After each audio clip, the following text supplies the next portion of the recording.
tous les musulmans. Je vous invite vivement à respecter votre religion, ne faites pas le malin. Je vois beaucoup de trucs d'ici, ils disent qu'on est des musulmans, mais en réalité c'est pas. Donc s'il vous plaît, restez musulmans, respectez l'autre. Essayez de respecter tout le monde, même s'il n'a pas de religion, il faut le respecter. C'est ça ce que l'islam dit.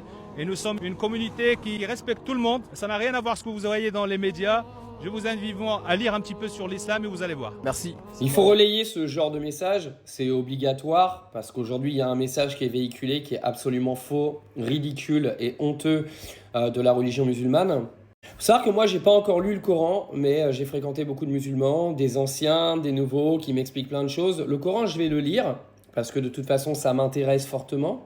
Je dis pas que je vais devenir musulman, moi je suis pas croyant à la base, et ce que j'aime bien c'est que tous les musulmans que j'ai rencontrés moi respectent mon opinion, parce que normalement, d'après ce qu'ils m'ont expliqué, dans l'islam, tu n'as pas le droit de juger l'autre, mais bien au contraire, tu dois le respecter.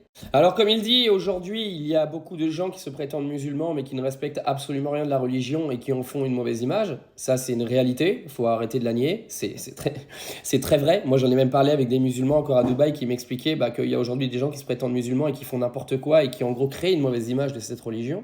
Et en plus de ces gens-là, vous avez l'intégralité des médias en France qui ont décidé de faire de la religion musulmane une sorte de paria de la société française, soi-disant que les musulmans sont en train de préparer un grand remplacement de la religion catholique, etc. Vous savez, toutes les conneries de CNews, etc. Il faut savoir que ce matin, et je l'ai partagé sur mon compte 3.0, Pascal Pro a quand même réussi à faire une chronique le jour de Pâques, en venant expliquer qu'en gros, les musulmans essayaient justement de remplacer la religion chrétienne en France. Et mais à quelle heure vous avez vu ça en fait? À quelle heure? Vous avez juste des gens en France qui représentent, je pense, à peu près 10% de la population française, qui sont musulmans, qui veulent juste vivre tranquillement, et vous venez les faire passer en fait pour des choses qui n'existent même pas. Est-ce que vous avez entendu le jour du Ramadan, le jour de l'Aïd, des musulmans venir parler à la télévision et dire « Nous, on veut forcer le Ramadan en France, on veut forcer l'Aïd en France ». Non, ils ont juste dit qu'ils voulaient célébrer leur religion tranquillement.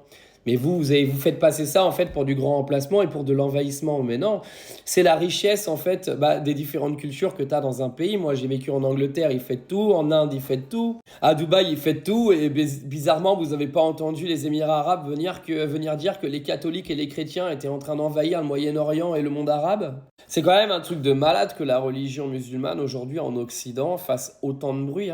Moi, je vous le dis, j'ai voyagé quand même dans beaucoup de pays dans le monde et j'ai vécu dans beaucoup de pays dans le monde, mais jamais de la vie, ils parlent comme ça des autres religions. Jamais de la vie. Mais vous êtes matrixés en France. En plus d'être matrixés, vous comparez des gens qui font n'importe quoi à la religion musulmane en amalgamant l'intégralité des musulmans parce que vous avez des abrutis qui font n'importe quoi dans la rue et qui se prétendent être musulmans. Et moi, comme je disais à une femme musulmane à Dubaï que j'ai rencontrée, imaginez-vous une seconde, les musulmans, ils parlent, il s'est passé un truc avec un prêtre et l'abbé Pierre, et puis les musulmans, ils cataloguent tous les catholiques de pédophiles. Mais c'est pareil en fait, vous voulez qu'on joue à ce jeu-là? Parce qu'eux, ils peuvent jouer à ce jeu-là aussi. Puis de toute façon, on peut jouer à ce jeu-là avec toutes les religions. Sauf que apparemment, les musulmans sont beaucoup plus intelligents que nous.